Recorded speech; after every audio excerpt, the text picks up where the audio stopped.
was his kitchen and sitting room combined. His bedroom was a smaller room off one end, which he thought had been the teacher's office. All this had been his spring and summertime task. Now autumn was here, he was planning to break up the tarred area behind the house and prepare it for his garden, or more properly his vegetable patch, to be ready for next spring. Mike put the kettle on. It would be dark soon. The nights had drawn in swiftly. That was the other warning he'd had, the long dark nights when day ended by mid-afternoon. That hadn't worried him either. If he was deep in a book, it didn't matter if it was night or day.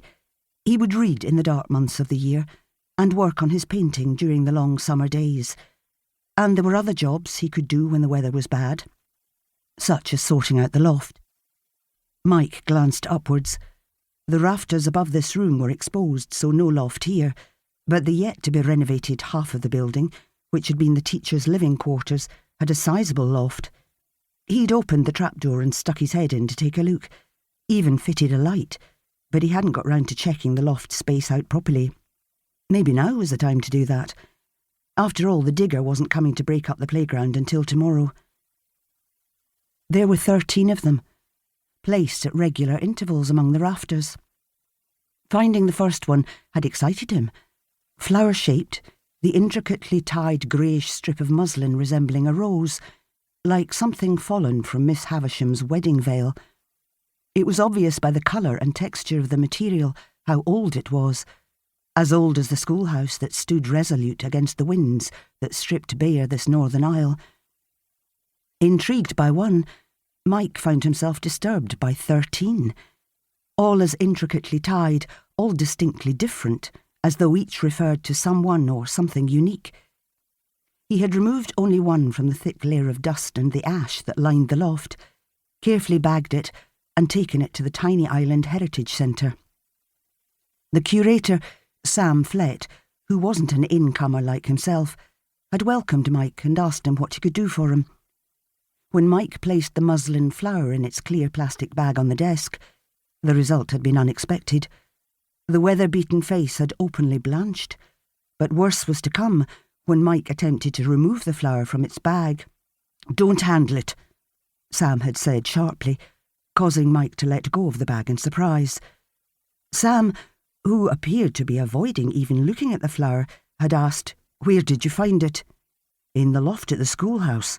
"Then my advice is to put it back," he'd said, "as soon as possible." "But what is it?" Mike had asked, apprehensive now. Sam had hesitated before saying, "On death, the hem of a child's smock was torn off and fashioned into a magic flower." "Really? Why?" "The flower represents the child's soul." Mike had expected him to add, "Of course, that's just superstitious nonsense." He hadn't. "There are another 12 of them in the loft," Mike had told him. "Leave them there and put this one back." I didn't follow his advice. He hadn't disturbed the others, but thinking to investigate further, he'd left the single flower in its bag on the kitchen table, where it still sat. After all, he'd reasoned, what harm could a muslin flower do him? Hugh Clouston was an island man born and bred. Owning the only resident small digger had made him invaluable, a treasured part of the community, and oft required in all weathers, hence his confident yet relaxed demeanour. He gave Mike the thumbs up as the metal teeth finally broke through the compacted surface and the bucket scooped at what lay beneath. The filled shovel rose, then swivelled to the right and released its load.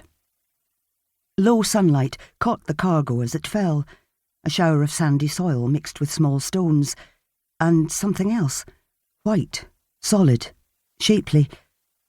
Mike didn't register what looked like a bone at first, not properly, but the next scoop brought something he couldn't ignore.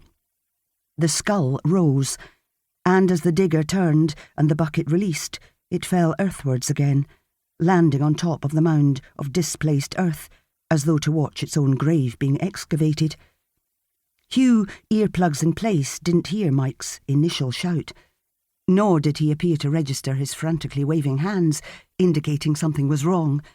The noise of the digger seemed to rise with Mike's